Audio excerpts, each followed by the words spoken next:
Ang usapan po ngayon ay tungkol sa pinakabagong prediction ni Ginoong Peter Brandt. Isa po siyang kilalang trader at kritiko ni XRP.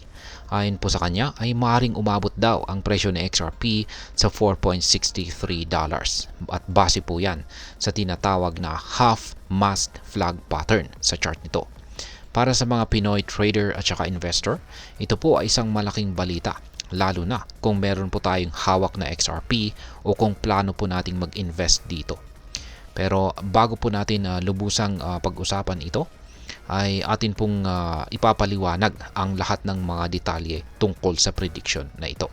Pero bago po tayo magpatuloy, ay nais ko lamang po munang bigyang linaw ang aking disclaimer kung saan ang nilalaman po ng video na ito ay hindi po ito isang financial advice.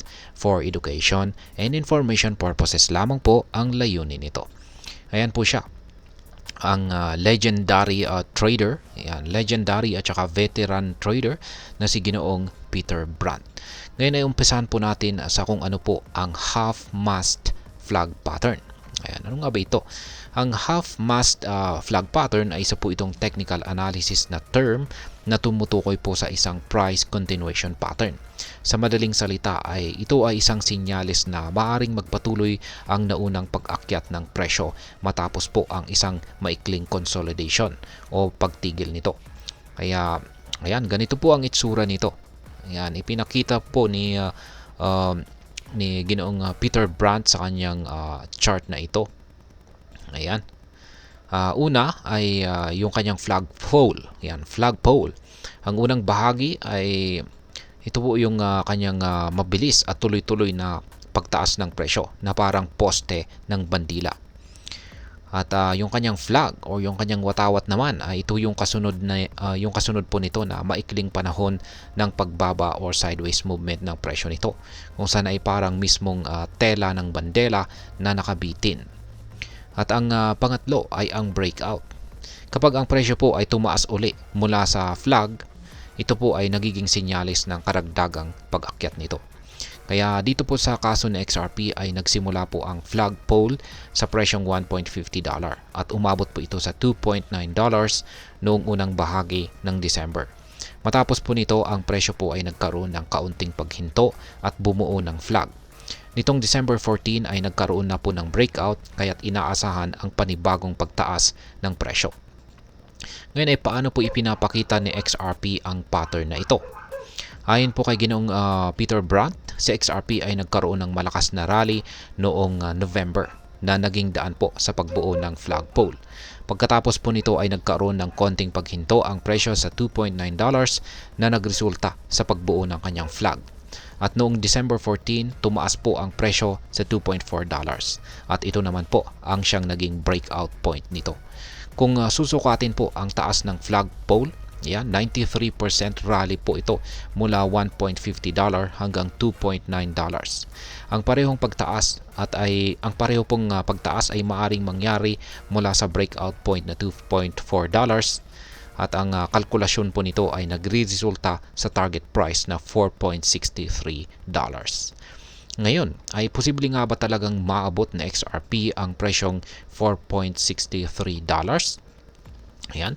Para maabot po ang target na ito ay kailangan pong magtagal na XRP sa itaas ng breakout point na $2.4. Sa kasalukuyan, ito po ay nagsisilbing bagong support level. Ibig sabihin ang presyo po ay hindi po dapat bumaba rito upang mapanatili ang bullish momentum.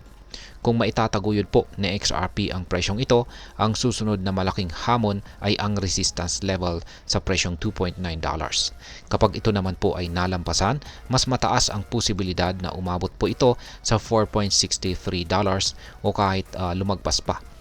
Ngunit kung ang presyo po ay bumalik sa ilalim ng $2.4, maaring maantala o mabaliwala ang bullish trend na ito. Kaya't mahalaga pong bantayan ang galaw ng presyo sa mga susunod na araw. Ngayon ay ano naman po ang maaring maging epekto nito para sa atin bilang mga Pinoy crypto trader or investor na XRP. Ang prediction po na ito ay maaring magbigay sa atin ng dalawang bagay. At ito po ay ang pag-asa at panganib o risk. Ang potensyal po na pagtaas ni XRP ay isang oportunidad para kumita, lalo na kung tama ang timing ng ating pagbili at saka pagbenta. Ngunit tandaan, ang crypto market po ay volatile o mabilis pong magbago. Kaya't kailangan po nating mag-ingat sa ating mag-ingat at sa ating pagsusuri bago po tayo mag-invest.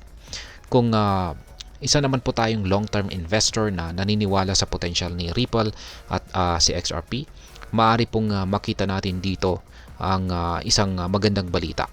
Subalit kung short-term trader po tayo, importante ang mabilis na pag-react sa market movements. Ang risk management ay mahalaga po rito, kaya wag po tayong mag-invest nang higit sa kaya nating mawala. Ngayon ay ano naman po ang aking masasabi tungkol dito? Ang prediction po ni Ginoong Peter Brandt ay isang magandang halimbawa kung paano po magagamit ang technical analysis sa pag-forecast ng presyo ng isang cryptocurrency. Ngunit hindi ibig sabihin nito na tiyak na aabot sa $4.63 sa XRP.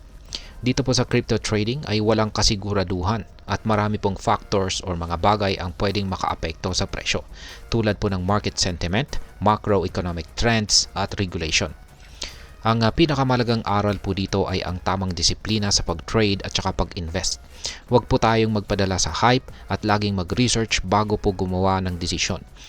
Gamitin po natin ang mga tools tulad po ng charts at saka patterns, pero huwag po nating kalimutan na isaalang-alang ang risk.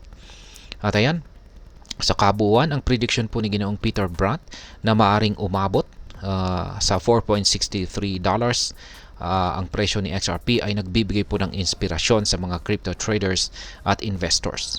Pero sa likod po ng excitement na ito, mahalagang manatiling maingat at magplano po ng mabuti. Kung ikaw po ay isang Pinoy crypto trader, ang pinakamagandang gawin ay ang mag-research, maglaan ng oras sa pag-aaral ng charts at mag-invest ng responsable. Ang crypto ay isa po itong high risk, high reward na market. Kaya't wag po nating kalimutan na ang susi sa tagumpay ay ang tamang diskarte at edukasyon. At ayan, hanggang dito na lamang po tayo sa video na ito mga ka-crypto. Sana po ay inyong nagustuhan ang aking paliwanag sa video na ito. Kung inyo po itong nagustuhan, pakiclick lamang po ang like button nito.